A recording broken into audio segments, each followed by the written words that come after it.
အားလုံးပဲမင်္ဂလာပါ28 YouTube Channel မှာပြန်လဲကြိုလိုက်ပါတယ်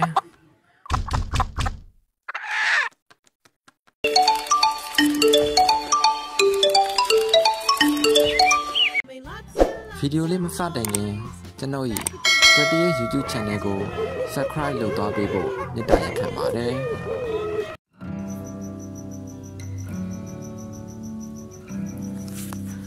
တခါတော့ကရွာတရွာမှာ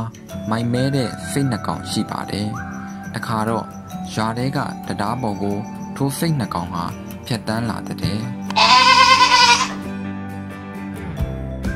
တကောင်ကဘေးတစ်ဖက်မှာဖြစ်ပြီး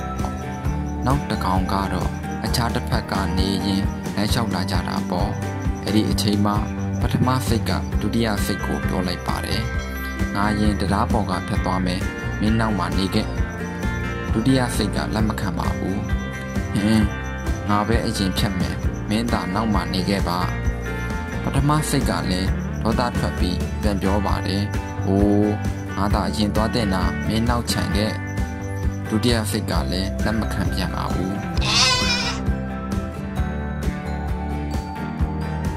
တိတ်မဲ့မရှိတာဘာလို့မင်းကအရင်သွားရမှာလဲငါသာအရင်သွားမယ်အဲ့ဒီလိုအပြန်အလှန်ငင်းခုံရင်လမ်းလျှောက်လာလိုက်တာတရားရဲ့တဝက်လောက်ကိုရောက်လာကြပါတယ်ထိုအချိန်မှာငင်းခုံရင်စိတ်နှကောင်ကရန်ဖြစ်ကြပါတော့တယ်သူရင်ငါရင်နဲ့ငင်းရင်တကောင်နဲ့တကောင်တိုက်ခိုက်ကြတာနောက်ဆုံးမှာတော့စိတ်နှကောင်လုံးတရားပေါ်ကနေရေထဲပြုတ်ကျသွားပါတော့တယ်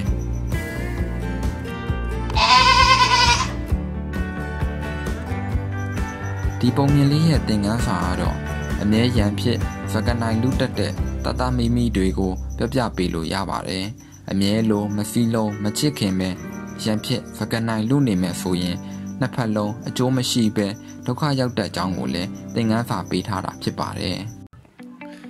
ပိုကောင်းတဲ့အစီအစဉ်တွေအတွက်ကျွန်တော်တို့28 YouTube Channel ကို Subscribe လုပ်သွားဖို့လည်းမမေ့လိုက်နဲ့ဦးနော်